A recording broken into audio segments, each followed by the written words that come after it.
आज 1 तारिख दिन जो 26 नंबर और राखलपुर जो घटना घटी यह अति निंदनीय घटना एवं से घटना को केंद्र करी 7 तारिख और 8 तारिख दिन जो घटना घटी यह अति दुखर विषय। तो से घटना को केंद्र करी छत्तीसगढ़ पाखंजर आसीथिबा आम बंगीय समाजर लोक 26 नंबर आमर भाई मान को सहायता राशि देले एवं जो भौनी आमर जाकू एमती निर्मम भाव हत्या कर पार्श्व छिड़ावा तरफ किसी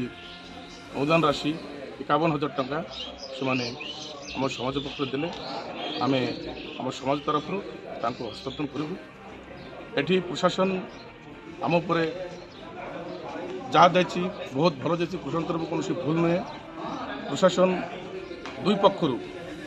जमी आम शांति बसवास कर शांति रहा से दृष्टांत ध्यान देते एवं जो मैंने यही कांड घटाइले निर्मम बोले भौनी को हत्या कले तांकर दोषी को